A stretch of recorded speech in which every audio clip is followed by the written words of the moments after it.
Cet homme, c'est Joe. Il souffre d'une épilepsie si sévère qu'aucun traitement ne peut le soulager. Dans les années 60, pour empêcher les crises de ravager son cerveau, les médecins ont pris une décision radicale. Couper le pont de fibres nerveuses qui relie ces deux hémisphères. Mais en soulageant Joe, ils ont accidentellement ouvert une fenêtre terrifiante sur la nature de notre conscience. C'est pour ça qu'aujourd'hui, il est assis face au docteur Michael Gazzaniga. Chaque hémisphère du cerveau s'occupe de fonctions bien précises et sont câblés de manière croisée. Le gauche s'occupe du champ visuel droit, de la main droite et de la parole, et l'hémisphère droit du champ visuel gauche, de la main gauche et de la perception de l'espace. L'expérience est simple. On projette des mots de chaque côté de son champ visuel. À droite, le mot poil. L'information va donc dans son hémisphère gauche. Ensuite, le mot voiture apparaît à gauche et l'information va dans l'hémisphère droit.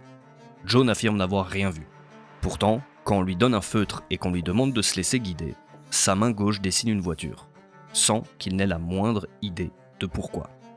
La réalité de ce qui vient de se passer donne le vertige. Une partie de son cerveau possède une information que sa conscience ignore. Pire, la partie fantôme influence ses actes. Pour Gazzaniga, cette expérience permet d'ouvrir une petite fenêtre vers la conscience et d'entrevoir quelque chose d'extraordinaire. On imagine toujours notre conscience, ce fameux moi, comme un bloc unifié et le seul maître à bord.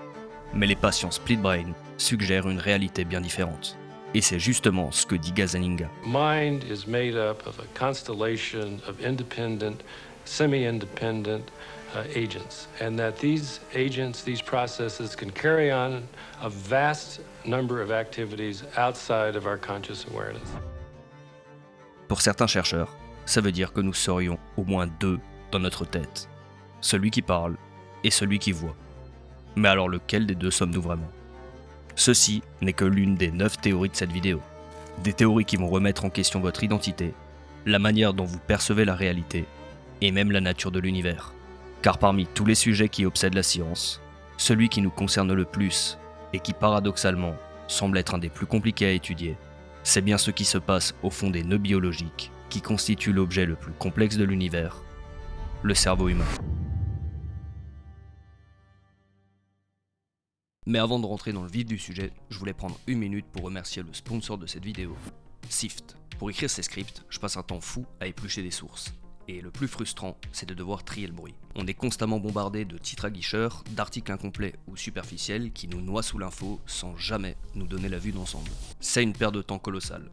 Et c'est ce que Sift veut changer. Pour faire simple, c'est le tout premier agent d'actualité qui intègre l'IA. Le principe est redoutablement efficace. Vous tapez n'importe quel sujet qui vous intéresse, vraiment n'importe lequel, que ce soit l'évolution de l'informatique quantique, l'état des relations internationales, ou même les dernières avancées en béton de champignon.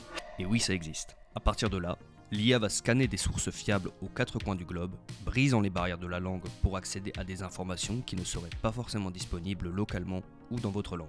Elle vous livre ensuite un résumé clair et concis pour vous donner l'essentiel sans le superflu. C'est comme avoir un assistant qui épluche toute la presse mondiale et qui vous la résume en quelques secondes. Et si vous voulez creuser un sujet, vous avez toujours les liens pour approfondir le contexte. Ils viennent d'ailleurs tout juste d'ajouter une fonctionnalité pour écouter ces mises à jour directement en podcast. L'application est téléchargeable gratuitement, dispo sur iOS, Android et sur le web.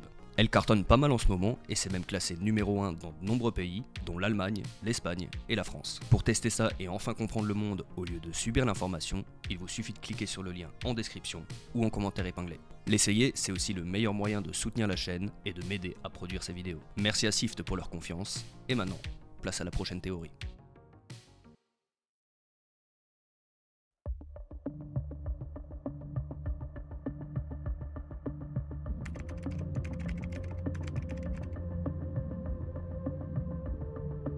Les expériences sur les patients split brain ont conforté Gazzaniga dans sa vision. La conscience émerge de toutes les autres activités du cerveau. Mais cette conclusion pose un problème majeur. Si vous avez déjà essayé de prendre une décision en groupe, vous savez à quel point c'est chaotique. Si la conscience est le résultat d'une myriade de processus cognitifs qui doivent se mettre d'accord pour chaque micro-décision en permanence, comment pouvons-nous ne serait-ce qu'ouvrir les yeux le matin ? Comment toute cette agitation cérébrale peut-elle nous donner l'impression d'expérimenter la vie comme une seule et même entité ? C'est ce mystère que Gazzaniga a voulu percer. Il a à nouveau tendu un piège au cerveau pour démasquer l'entité chargée de nous donner l'illusion que nous sommes à 100% aux commandes. Ce qu'il appelle le module interprète. Face à un serpent, vous ne prenez pas le temps d'évaluer le pour et le contre consciemment. Vous sursautez par pur instinct. Vous n'avez pas pris la décision de sursauter. C'est votre système de survie, vos réflexes qui l'ont prise pour vous. Votre conscience n'intervient qu'après coup pour s'approprier l'action. En réalité, c'est une fonction bien spécifique de votre cerveau qui s'occupe de cette tâche. Une fonction majoritairement située dans l'hémisphère gauche, dont le rôle est précisément de vous raconter une histoire cohérente. Une sorte de narrateur intérieur chargé de justifier nos comportements, nos pensées et nos émotions, quitte à les inventer de toutes pièces. Gazzaniga a mis en lumière cette pirouette cérébrale grâce à ces mêmes passions dont le pont entre les deux hémisphères a été sectionné. Même disposition que précédemment, on montre une image de scène enneigée à l'hémisphère droite et une image de pâte de poulet à gauche. On demande ensuite au patient de choisir dans une liste de mots celui qui correspond le mieux à ce qu'il a vu. La main gauche, qui est contrôlée par l'hémisphère droit, choisit une pelle à neige. Mais quand on demande au patient pourquoi il a fait ce choix, son hémisphère gauche, qui gère la parole mais qui n'a pas vu la pâte de poulet, répond « parce qu'il faut une pelle pour nettoyer le poulailler ». Cette réponse n'a aucun sens, sauf si on prend en compte l'interprète. Sa seule mission, c'est de fournir une explication.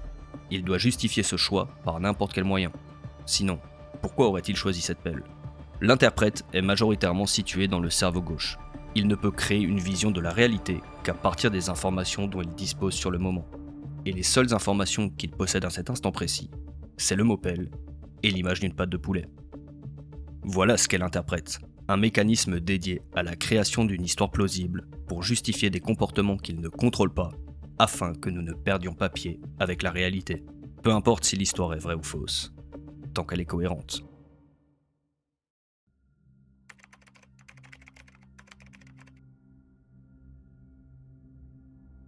Voici un Julodimorpha bakewelli, un coléoptère que l'on trouve en Australie. Ce n'est ni le plus gros, ni le plus fort, et encore moins le plus intéressant des insectes. Pourtant, il est célèbre pour une chose. Les mâles de cette espèce ont la fâcheuse tendance de délaisser les femelles au profit de bouteilles de bière. Ces bouteilles imitent presque à la perfection les élytres brunes, réfléchissantes et alvéolées que possèdent les femelles. Julodimorpha bakewelli, une espèce pourtant parfaitement adaptée à son environnement, a failli être conduit au bord de l'extinction. Pour ces insectes, ces bouteilles sont des stimuli supranormaux. Elles déclenchent l'instinct de reproduction, mais avec une intensité exacerbée. La cible est plus grande, plus brillante, plus attrayante. Ce dysfonctionnement, qui peut paraître absurde, pourrait en réalité nous en apprendre beaucoup plus sur la manière dont nous, humains, pourrions percevoir le monde. Beaucoup de théories scientifiques traitent la conscience comme un simple filtre basse résolution. Elle écarterait les stimuli inutiles pour nous donner une vision d'ensemble plus ou moins proche de la réalité. Mais le chercheur Donald Hoffman propose une toute autre interprétation. Pour lui, nous ne percevons absolument pas la réalité objective. Notre cerveau en fabrique une version simplifiée de toute pièce, nous montrant uniquement ce qu'on a besoin de voir. La perception est en concurrence avec tous les autres processus biologiques qui demandent de l'énergie. Et percevoir la réalité de manière absolue ne vous donne pas plus de chances de survie qu'un organisme simple qui se contente de se nourrir et de se reproduire. Pour Hoffman, au lieu d'avoir une version réduite de la réalité, notre cerveau a créé une simulation. Une interface qui masque la complexité vertigineuse du monde. Imaginez le bureau de votre ordinateur. Les fichiers, les dossiers et la corbeille n'existent pas réellement. Ce sont des métaphores visuelles pour vous permettre d'utiliser la machine sans avoir à déchiffrer des lignes de code. Nous percevrions la réalité exactement de la même manière, à travers des icônes simplifiées qui ne nous montrent que ce dont nous avons besoin pour survivre. Pour le coléoptère, la bouteille de bière n'est qu'une grosse icône sur laquelle son cerveau clique par pur instinct. Et dans la version la plus radicale de cette vision, c'est tout le monde objectif qui ne posséderait aucune des propriétés que nous lui attribuons. L'espace, le temps, la matière, la lumière, la température ne seraient pas la réalité. Si nous ne pouvons voir qu'à travers l'interface de notre cerveau, et que c'est notre cerveau qui a désigné tous les outils que nous utilisons pour comprendre le monde, alors tout, de nos télescopes jusqu'aux appareils photojetables, sont également biaisés par ce filtre. À l'image du dossier d'ordinateur qui substitue la complexité du hardware, notre cerveau inventerait ses propriétés pour rendre le monde accessible. Alors évidemment, une théorie aussi radicale a fait bondir d'autres scientifiques qui se sont empressés de la démonter. Pour eux, une espèce totalement déconnectée de la réalité ne pourrait pas survivre sur le long terme. Or, nous sommes toujours là. Mais le pire, c'est que leur contre-théorie n'est pas beaucoup plus rassurante. Selon eux, nous ne vivons peut-être pas dans une hallucination complète, mais nous percevons une version compressée flou, en 240p de la réalité. Donc que notre esprit soit un menteur compulsif ou qu'il ait juste une très mauvaise résolution, le monde que nous voyons ne semble être qu'une ombre. La science s'écharpe encore sur la véritable nature de la conscience. Sur le papier, nous semblons être les seuls maîtres à bord, mais les calculs montrent le contraire. On croit prendre des décisions logiques, mais les expériences prouvent qu'elles sont prises bien avant nous et que nous ne faisons que les rationaliser. Pire encore, alors qu'on navigue presque à l'aveugle à l'intérieur de notre propre tête, il semble qu'on ne puisse même pas capter la réalité dans sa globalité. Nous ne pouvons pas être sûrs de la nature de ce moi à l'instant T, mais alors, comment cette bouillie de perception se comporte-t-elle sur la durée ? Serez-vous la même personne dans un an, dans un mois, voire même dans une seconde ?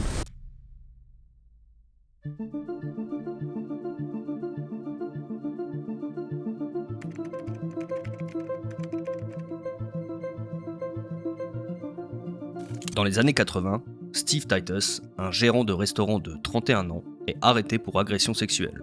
Pas de chance pour Steve, l'agresseur lui ressemble physiquement et conduit la même voiture. Sur une photo, la victime l'identifie avec hésitation, déclarant qu'il est celui qui ressemble le plus à son agresseur. Mais lors du procès, son discours change. Elle témoigne être convaincue à 100% que Steve Titus est le coupable. La psychologue cognitive Elizabeth Loftus s'est penchée sur ce cas.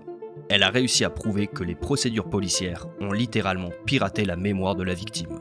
À force de voir passer le visage de Titus à de multiples reprises, son cerveau l'a assimilé comme étant le vrai agresseur.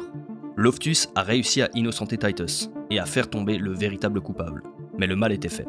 Steve a perdu son emploi, sa fiancée et sa réputation. Il meurt peu de temps après, foudroyé à 35 ans par une crise cardiaque causée par le stress de ces événements. Nous croyons à tort que notre mémoire fonctionne comme une caméra de vidéosurveillance, qu'elle enregistre le monde en permanence et que nos souvenirs sont comme des DVD bien rangés sur une étagère que l'on peut visionner à notre guise. Mais il n'en est rien. En réalité, la mémoire fonctionne comme une page Wikipédia. Une page que vous rééditez et modifiez à chaque fois que vous la consultez. Et surtout, comme l'a dramatiquement prouvé l'histoire de Steve Titus, une page que d'autres personnes peuvent parasiter et réécrire à votre insu. Lors de dizaines d'expériences, Loftus et d'autres chercheurs sont parvenus à implanter de faux souvenirs dans la tête de patients sains. Plus troublant encore, des équipes de psychologie cognitive ont réussi à implanter à des individus des souvenirs de leur tout premier jour de vie. Ce qui est littéralement impossible. L'hippocampe, la partie du cerveau qui gère les souvenirs, est beaucoup trop immature à la naissance pour stocker quoi que ce soit. La mémoire n'est pas un disque dur. Elle ne stocke pas un souvenir comme on range un livre dans une bibliothèque. Elle est constructive et reconstructive. Elle se modifie et se réécrit en permanence. À chaque fois que vous appelez un souvenir, vous le contaminez avec vos émotions et votre état d'esprit du moment. Le simple fait de générer mentalement une image, de façon répétée, crée un sentiment de familiarité. Si vous imaginez une version légèrement différente de votre passé, votre cerveau finira par ne plus savoir laquelle est la vraie. Et à force d'écraser le fichier d'origine par des copies déformées, la réalité disparaît. Nous en revenons encore une fois à l'interprète de notre hémisphère gauche. S'il justifie a posteriori les choix de notre inconscient, il utilise exactement le même processus pour combler les trous de notre mémoire. Tant que l'histoire reste cohérente pour lui, peu importe si le souvenir est fidèle à la réalité, ou seulement en partie.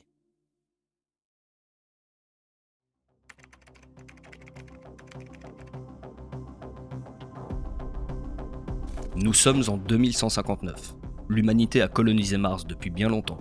Votre travail vous oblige à faire des allers-retours réguliers avec la Terre. Pour vous y rendre, vous entrez dans une cabine grise et appuyez sur un gros bouton rouge. Comme tous les jours, vous perdez connaissance une fraction de seconde. Puis vous sortez de la cabine, prêt à contempler le paysage martien. On s'imagine toujours la téléportation comme un corps qui se déplace d'un point A à un point B. Un peu comme un fichier que l'on glisse d'un dossier à un autre. Mais selon les lois de la physique, ça signifierait qu'il faudrait déplacer tous les atomes de votre corps sur des distances absurdes, s'assurer qu'aucun ne se perde en route et qu'ils reprennent tous leur place exacte à l'arrivée. Une prouesse au minimum peu probable. En réalité, la téléportation s'apparenterait plutôt à un simple couper-coller. Vos données sont scannées, un clone biologique est imprimé sur Mars, et la machine sur Terre se charge tout simplement de désintégrer l'original. Vous faites des dizaines d'allers-retours de cette manière, jusqu'au jour où vous entrez dans la cabine. Vous appuyez sur le bouton, et là, rien ne se passe. Vous sortez de la cabine, et un homme en blouse, la mine déconfite, vous emmène dans une salle de conférence, il allume un écran, et vous vous voyez. Pas comme dans un miroir, vous vous voyez bouger et parler, indépendamment de ce que vous faites ici. La téléportation a bien fonctionné. Vous êtes allé sur Mars, mais vous êtes aussi resté sur Terre. Pour vous, il n'y a aucun doute. Vous êtes l'original. Mais la copie, elle aussi, est convaincue de la même chose. Elle s'est levée ce matin, a fait la route jusqu'au téléporteur, est entrée dans la cabine, a appuyé sur le bouton et s'est réveillée sur Mars. Comme tous les jours. Une anomalie système, un dysfonctionnement de la machine, personne ne sait. Mais il existe maintenant deux vous, parfaitement identiques. Cette expérience de pensée entrouvre une réalité terrifiante. Si toutes les caractéristiques qui font votre identité, vos souvenirs, vos désirs, vos croyances, peuvent être parfaitement dupliquées, alors le moi, la conscience, l'identité, n'est pas une boîte noire intouchable. C'est plutôt un simple logiciel, un bête flux d'informations qui, si l'on possède le bon algorithme, peut être édité, copié et modifié à souhait. Vous êtes persuadé d'être la même personne depuis votre naissance, car vous portez les mêmes souvenirs. Cette continuité repose sur la persistance des croyances et des désirs, qui forment une chaîne interconnectée dans le temps. On se perçoit tous comme un objet matériel inaltérable. Mais selon le philosophe Derek Parfit, l'homme à l'origine du paradoxe du téléporteur, nous ressemblons plutôt à une flamme ou à une cascade. Ce ne sont jamais les mêmes gaz qui brûlent, ni la même eau qui coule. Pourtant, on continue de l'appeler la flamme ou la cascade. De notre point de vue, elle reste la même. De la même manière, on vous appelle vous, alors que vos cellules meurent et se renouvellent en permanence, tout comme vos humeurs, vos croyances, vos opinions et tout ce qui fait de vous ce que vous êtes. Vous êtes le seul à pouvoir affirmer que vous êtes le même depuis votre naissance, le seul à pouvoir observer votre conscience de l'intérieur et à affirmer qu'elle est bien réelle et continue. Mais le téléporteur brise cette continuité. Alors évidemment, cette machine n'existe pas, c'est une simple expérience de pensée, mais les ruptures de conscience, elles, sont bien réelles. Et vous n'avez pas besoin d'aller jusqu'à Mars pour en subir une. Vous en vivez une, absolument tous les jours, en fermant les yeux.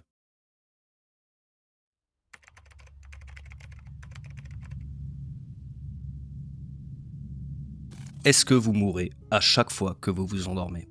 La question peut paraître absurde, mais si on y réfléchit, qu'est-ce qui prouve que le vous qui m'écoutez à cet instant précis est la même entité que celle qui s'est endormie hier soir ? Comment savez-vous que vous n'expérimentez pas simplement les souvenirs d'une version précédente de votre conscience, en croyant que c'est vous qui avez vécu tout ça ? Pour les neurosciences, la réponse est claire.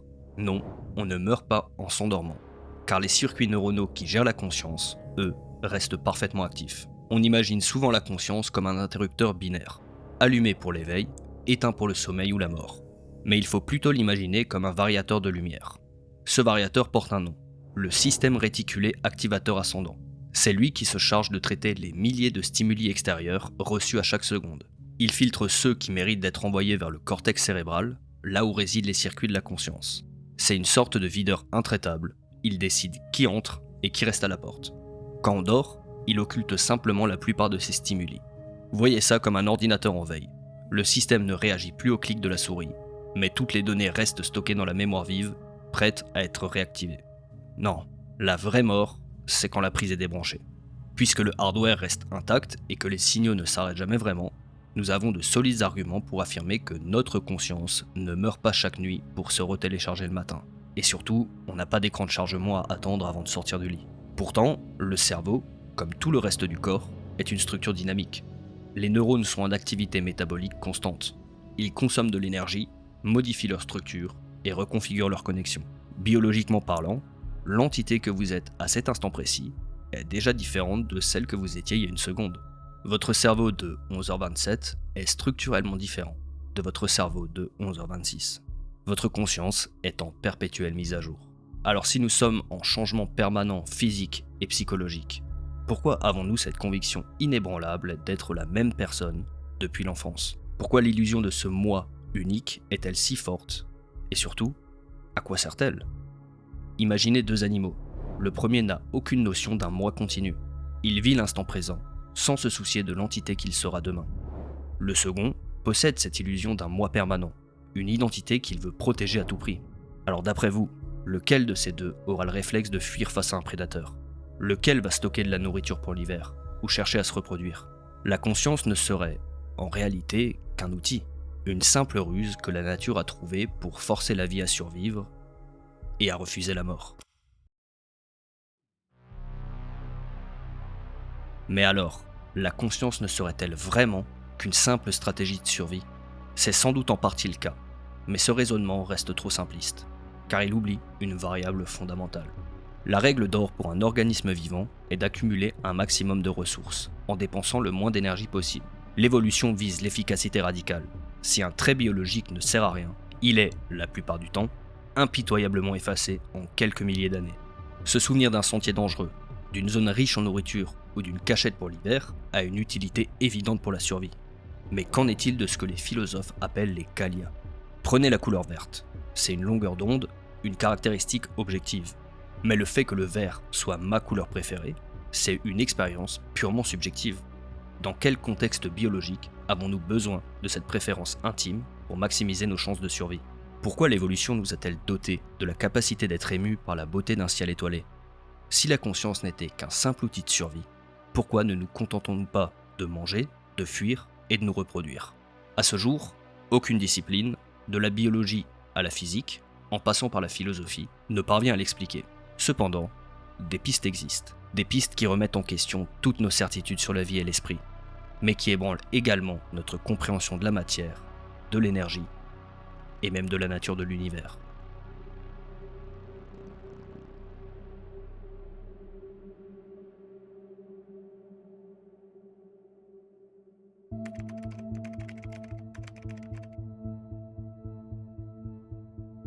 Jusqu'ici, la plupart des hypothèses partent d'un même postulat. La conscience émerge des processus cognitifs. On cherche à comprendre comment une expérience subjective, un univers intérieur tout entier, peut surgir de notre bouillie cérébrale. En somme, comment la matière crée l'esprit. Mais le chercheur Giulio Tononi a pris le problème exactement à l'envers. Pour lui, la conscience n'est rien d'autre que de l'information intégrée. En clair, si vous êtes conscient, c'est uniquement parce que vos neurones sont interconnectés de manière si complexe qu'ils forment un réseau unique, capable de fusionner l'information de manière ultra efficace. Mais si on suit cette logique, alors n'importe quel système pourrait être conscient, pour peu qu'il connecte ces éléments de manière assez complexe. Par exemple, un appareil photo de 50 mégapixels serait-il conscient ? Il capte l'information à travers ces millions de pixels. Pourtant, ce ne sont que 50 millions d'îlots aveugles et solitaires, incapables de communiquer entre eux. L'appareil capte l'information, il ne l'intègre pas. A contrario, votre cerveau est un réseau qui murmure en permanence avec lui-même. Pour Tononi, c'est exactement ça la conscience, la capacité d'un système à se parler à lui-même. Et le siège de ce dialogue, c'est votre cortex cérébral. Regardez le cervelet situé à l'arrière de votre crâne. Il est extrêmement dense, près de 60 milliards de neurones, soit plus de la moitié de votre cerveau. Ces différentes zones ont chacun une fonction bien spécifique, mais elles travaillent de manière isolée. A l'inverse, votre cortex ne possède que 15 milliards de neurones. Mais toutes ces zones forment un réseau massivement interconnecté qui communique en permanence. Si on retire le cervelet à un patient, il n'en ressortira évidemment pas indemne. Mais sa conscience, elle, restera intacte. Ses souvenirs, sa personnalité, son moi ne bougeront pas d'1 millimètre. En revanche, retirez-lui son cortex cérébral et il a totalement disparu. Plus de souvenirs, plus de personnalité, plus rien. L'expérience clinique le prouve. Envoyez une impulsion électrique dans le cortex d'un patient éveillé, le réseau s'embrase. En un tiers de seconde, le signal irradie dans toutes les directions. Répétez l'opération sur un patient profondément endormi ou anesthésié, les zones ne réagissent que localement. Le signal s'éteint, incapable de se propager à ses voisins. La matière est toujours là, les neurones sont vivants, mais la conscience, elle, s'est évaporée. Pour Tononi, cela confirme sa théorie. La conscience correspond à un simple réseau d'informations. Et si cette vision est correcte, alors les implications sont terrifiantes. Ça signifie qu'on pourrait, au moins en théorie, manipuler une conscience, la copier, voire la scinder en sous-consciences plus petites. Deux consciences, deux moi distincts, enfermés dans un même corps, incapables de communiquer entre elles. L'une dessinerait une voiture, alors qu'une autre aurait vu une poêle.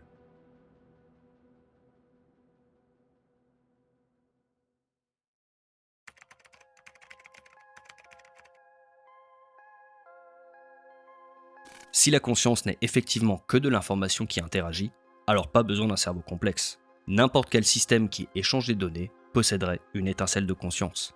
Un simple thermostat, composé de quelques éléments qui s'échangent de l'information, aurait un score de conscience non nul. Ça veut pas dire que le thermostat possède la capacité d'aimer ou d'avoir une couleur préférée, mais plutôt qu'il abrite une micro-conscience. Pas de conscience de soi, certes, mais pas d'absence totale de conscience non plus. L'idée que la conscience ne serait pas une conséquence de notre évolution, mais bien une propriété fondamentale de l'univers, ne date pas d'hier. Une myriade de philosophes s'est déjà posé la question. Et si pour beaucoup, il s'agit davantage de mysticisme que de science, certains neuroscientifiques défendent aujourd'hui farouchement cette hypothèse sous le nom de panpsychisme. En physique, on accepte que les particules aient une masse, une charge électrique ou un spin. On ne se demande pas comment la masse émerge du néant. On accepte que c'est une brique de base de la réalité. Le panpsychisme dit exactement la même chose de l'esprit. On n'arrivera jamais à faire jaillir la conscience à partir de matière morte. Par conséquent, l'expérience consciente doit exister depuis le tout début, comme une propriété fondamentale de la matière. L'univers ne serait pas fait que de roches ou de gaz inertes. Il vibrerait d'une infinité de micro-consciences, partout où il y a de l'interaction physique. Évidemment, un concept aussi contre-intuitif divise profondément. Les scientifiques s'écharpent encore sur ces hypothèses, que ce soit le panpsychisme, la théorie de l'information intégrée de Tononi, ou les théories plus classiques. Pour le philosophe John Searle, par exemple, l'information n'existe tout simplement pas dans la nature. Un livre ne contient de l'information que parce qu'un observateur est capable de la comprendre. Sans ça, il ne s'agit que de vulgaires taches d'encre sur du papier broyé. L'information ne peut pas créer la conscience, puisque c'est la conscience qui crée l'information. Même dans les plus hautes sphères de la recherche, la nature de l'esprit reste une énigme totale. Chaque théorie, aussi solide semble-t-elle, finit par se heurter à ses propres contre-arguments. Mais il reste une ultime théorie. Elle ne s'embarrasse ni de neurosciences, ni de concepts contre-intuitifs d'intégration de l'information, ni même de l'architecture complexe de notre cerveau. Non, elle s'appuie uniquement sur les lois les plus fondamentales de la physique, des lois que nous comprenons extraordinairement bien. Des lois qui, si on les pousse à leur paroxysme, dessinent une réalité terrifiante. Une réalité qui remettrait en question non seulement notre vision de la conscience, mais également celle de l'univers et de notre propre existence.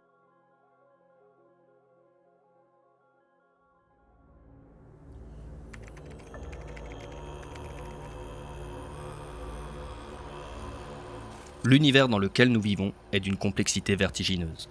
Plus de 13 milliards d'années d'existence, des milliers de milliards de galaxies et encore davantage d'étoiles et de planètes. Une toile cosmique en constante évolution, régie par des lois immuables. Mais si l'on pousse ces lois dans leurs ultimes retranchements, une conclusion absurde se dessine. Dans certains modèles où l'univers fluctue éternellement, il est mathématiquement plus probable de voir apparaître, par pur hasard, un cerveau isolé doté de faux souvenirs, que de produire l'intégralité de notre univers avec son histoire. Imaginez un cosmos vide, sans galaxies, sans étoiles, sans planètes. Juste de l'espace, de l'énergie et de la matière. On peut voir cet univers comme une immense soupe cosmique de particules. Si on laisse suffisamment de temps à cette soupe, les lois de la physique affirment que des assemblages hautement improbables finiront par se produire au gré des interactions de la matière. Un peu comme des grumeaux qui se formeraient au hasard des différences de température. Et si on accorde à cette soupe un temps infini, alors absolument tout ce qui peut arriver finira par arriver. Des atomes s'agenceront dans la configuration exacte pour former une chaise, un verre d'eau, ou même l'intégralité des romans Harry Potter traduits en chinois. En somme, si on donne assez de temps à l'improbable, il devient inéluctable. Et si on donne un temps infini à la matière, alors la création spontanée d'un cerveau est, elle aussi, inévitable. Un cerveau qui a le vif souvenir d'avoir appris que l'univers est né il y a 13 milliards d'années, un cerveau qui croit avoir cliqué sur cette vidéo et qui est persuadé d'être en train d'écouter cette phrase. Le cerveau de Boltzmann n'est qu'une expérience de pensée, mais à ce jour, nous n'avons aucun moyen de prouver avec une absolue certitude que nos souvenirs, notre corps et l'univers autour de nous sont réels, et qui ne sont pas une simple hallucination sortie tout droit du néant.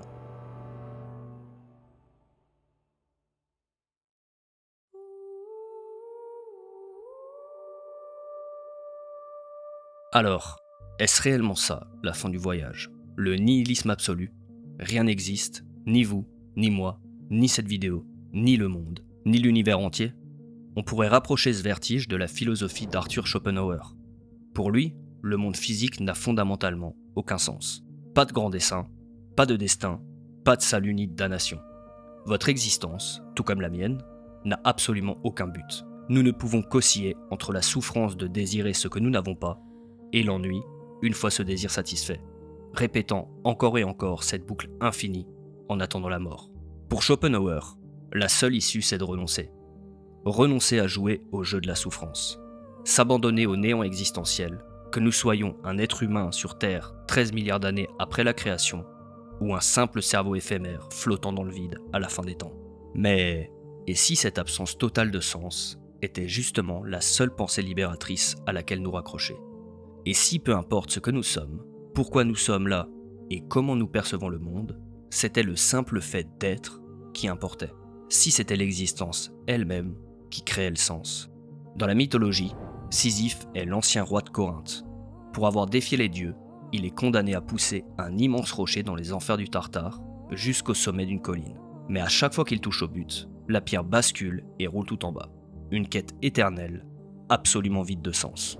Schopenhauer aurait conseillé à Sisyphe d'arrêter de pousser la pierre. Pour lui, l'abandon est la seule réponse logique à une existence vaine. Mais Albert Camus, à l'inverse, lui aurait dit de pousser plus fort et de rire de l'absurdité du monde. Pour Camus, Sisyphe représente l'homme lucide face au grand silence de l'univers. Il sait que le rocher est vain, il sait que le pousser ne le mènera nulle part. Mais paradoxalement, c'est par cet acte qu'il défie le monde et crée son propre sens. Le sens naît de l'effort accompli, pas du résultat final. Face au silence cosmique, face à l'absurdité de notre réalité, nous sommes les seuls à pouvoir choisir comment répondre au vertige de notre condition. Nous pouvons choisir de le subir ou de l'embrasser pour forger notre propre signification. Et de toute manière, notre conscience se chargera de combler les trous. Merci encore à Sift d'avoir soutenu cette vidéo. Téléchargez l'application en cliquant sur le lien dans la description ou en commentaire épinglé. On se voit le mois prochain.